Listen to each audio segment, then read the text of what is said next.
आज मैं आपको अपने हरियाणा की पुरानी सभ्यता तथा संस्कृति के बारे में कुछ बातों का वर्णन करना चाहती हूँ कि हमारा राज्य हरियाणा कितना अच्छा और कितना सद्भावपूर्वक दूसरों से व्यवहार करने वाला तथा दूसरों की सहायता करने वाले लोग थे। पुराने समय में हम सुनते थे जब हम छोटे थे कि यदि किसी गांव में जनसंख्या कम होती थी तो वहां के लोग दूसरी जगह से इंसानों को लेके आते थे, उनके लिए जमीन देते थे, घर बनवाते थे तथा जितना भी उनसे बन पाता आर्थिक सहायता करके उसके घर का गुजारा करने लायक संसाधन जुटाते थे। इसी के बारे में मैं आपको एक बहुत पुराने समय की बात बताना चाहती हूँ। यदि आप लोगों को पसंद आए तो कृपया करके लाइक और सब्सक्राइब अवश्य करना। मेरा गांव बेरी, जो कि जाटों का अड्डा कहलाता है, लेकिन उसके अंदर सेठ बहुत ज्यादा थे। बड़ी बड़ी बड़ियों की हवेलियां हैं जो कि आज भी विराजमान हैं। उनको देखते ही लगता है कि यहाँ पर कितने धनाढ्य लोग रहे होंगे, परंतु फिर भी जहां भी यूं देखा कि यहाँ संसाधन कम है, वहां से बेरी वासियों ने उन इंसानों को लाके बसाया जो असहाय थे तथा उनके कारोबार में, उनके जीवन व्यापन में उनकी सहायता की। हमारे गांव के अंदर इतनी बड़ी बड़ी हवेलियां अंग्रेजों के समय में, इतने अच्छे कारोबार, क्योंकि उस समय गांव के बनिया बेरी गांव में ही, बेरी शहर में ही, बेरी कस्बे में ही विराजमान थे। हम छोटे थे तो देखते थे हमारे घर के आसपास पानू वाली गली है, कोई बड़ा सेठ हुआ है जिसने कि उस पूरी गली में हवेलियां बनाई थी तथा उस गली को बसाया था, इसलिए उसे पानू गली कहते हैं। हम क्या देखते थे कि सेठ लोग सुबह नहा धोकर, जो बड़े बुजुर्ग होते थे, चबूतरों पर बैठ जाते थे और जो छोटे बच्चे होते थे स्कूल जाने वाले, उनको या तो आने दो आने देते थे या फिर अपनी चारपाई पर कुछ न कुछ लेके बैठते थे कि बच्चे यहाँ से गुजरे, हमारे को राम राम करें और खुश हो जाएं। जब हम छोटे थे, स्कूल जाते थे, तो हमारे घर के पास लेखा बढ़िया होता था। वो मेरे दादाजी का दोस्त था। हम हर रोज उसके बाहर से गुजरते थे और प्रतिदिन वो सभी बच्चों को बुलाकर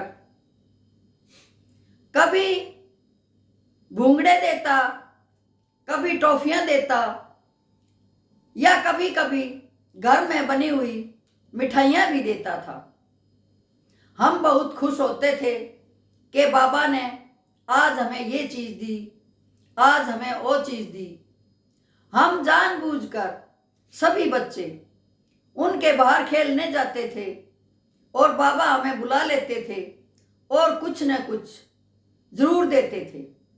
उन लोगों की इतनी अच्छी भावना थी कि सभी बच्चों को अपने ही बच्चे मानते थे। जो जो समय बीतता गया, कारोबार बढ़ते गए, उनके बच्चे बाहर निकलते गए और उन्होंने बाहर जाकर अपना व्यवसाय फैलाया तथा गांव की हवेलियां बड़े बुजुर्गों के बाद खाली हो गई। आज फिर मैं सुनने में आया है कि इतने सालों के बाद फिर उन्हीं सेठों के बच्चों का गांव की तरफ रुझान हुआ है।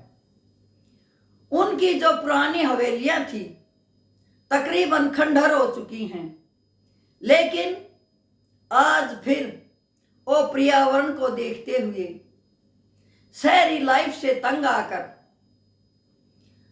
फिर से हवेलियों को सुधारने लगे हैं या बाहर गांव से बाहर जमीन लेकर उनमें अच्छे अच्छे मकान बनाने लग रहे हैं ताकि वो भीमेश्वरी मंदिर पर आए पूजा के लिए, तो जहाँ 10 या 15 दिन रुके, शांति से रुक सके, अपने गांव की आबो हवा बदल सके, अपने गांव की यादें ताज़ा कर सके। अब फिर से जो सेठ यहाँ से चले गए थे उनके पोते पड़पोते अब फिर बेरी का रुझान कर चुके हैं और वो अपनी अच्छी अच्छी फ्लैट बना रहे हैं ताकि हम यहाँ आए, 10-20 दिन, महीना, जितना भी हमारे पास समय हो हम यहाँ बिताएं तथा अपने जो बुजुर्गों की सभ्यता थी, बुजुर्गों की यादें थी, उन्हें ताज़ा करें। हालांकि हरियाणा सरकार ने जितने भी तालाब थे, जितने भी जोहड़ थे, कुएं थे, सब की जगह आधुनिक पार्क बना दिए हैं। जो पुराने पेड़ पौधे थे उनको कटवा कर नए फूलदार पौधे लगवा दिए हैं, परंतु फिर भी कुछ यादगारें ऐसी हैं जो कि हमेशा ही पुराने समय की याद दिलाती हैं। हमारे गांव के अंदर चारों तरफ जितने मंदिर हैं सभी पर किसी न किसी सेठ की नाम की छाप अवश्य है। जैसे बैठान पाने में दोखली मंदिर है तो उसे कहते हैं ये रूड़मल वालों का मंदिर है, ये रूड़मल वालों की हवेलियां हैं। बड़बेरी का बाग है, उसको भी बोलते हैं कि रूड़मल वालों का बाग है। समय बदल चुका है, सब कुछ बदल चुका है, लेकिन बुजुर्गों के नाम अब भी ज्यों के त्यों चल रहे हैं। क्यों चल रहे हैं? क्योंकि उन्होंने अपने गांव के लिए, अपने कस्बे के लिए, अपने समाज के लिए बहुत कुछ किया है।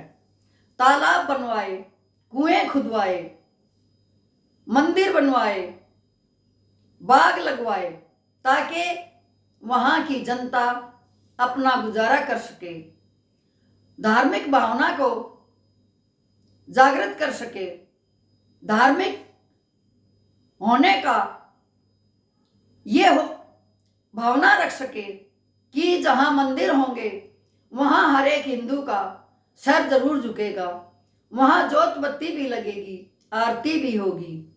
हमारी सभ्यता इसी में कायम है कि हमारे बुजुर्ग जो सभ्यता हमें दे के गए हैं हम उसे आगे बढ़ाएं।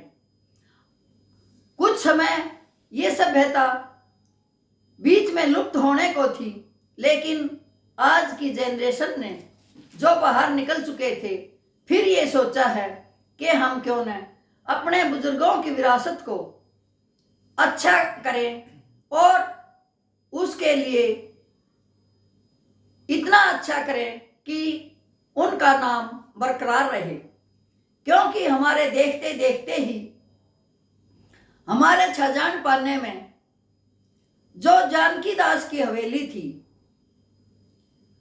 वो इतनी बड़ी हवेली थी कि उसी में बारात रुकती थी और जन्माष्टमी के समय वहां रासलीला भी होती थी, जो कि रात के समय 8 बजे से लेकर 12 बजे तक होती थी। पूरा गांव वहां रासलीला देखने जाता था। ब्रिज से लोग आते थे, रासलीला करते थे, दिखाते थे कि कृष्ण भगवान ने जन्म लेने के बाद कैसे कैसे रास रचाए, कैसे कैसे पूतना को भी अपनी स्तनपान करके, जो कि उसको मारना चाहती थी, उसको भी मां का दर्जा दिया तथा उसे मुक्ति दिलाई। सब का सब हमने अपने गांव की रासलीला में देखा है, जो कि बणियों की जगह पर, जिसे हम केटली बोलते थे, इतनी बड़ी जगह थी कि वहां पूरा गांव बैठकर रासलीला देखता था। हमारे गांव की सभ्यता ऐसी सभ्यता थी जो हर साल ब्रिज से ब्रिजवासी बुलाते थे और उन्हीं से रासलीला का 1 महीने का प्रोग्राम होता था, जिसका खर्चा सेठ लोग उठाते थे और सारा गांव आनंद लेता था। मेरा गांव, मेरा शहर, मेरा कस्बा आज़ादी के लिए भी प्रसिद्ध रहा है। वहाँ सवराजगंज के अंदर बहुत से लोग इकट्ठे होते थे, जो कि आज़ादी के लिए लड़ने के लिए वहाँ अपने प्रोग्राम बनाते थे तथा इकट्ठे होकर सारे के सारे अपनी भावनाएं व्यक्त करते थे।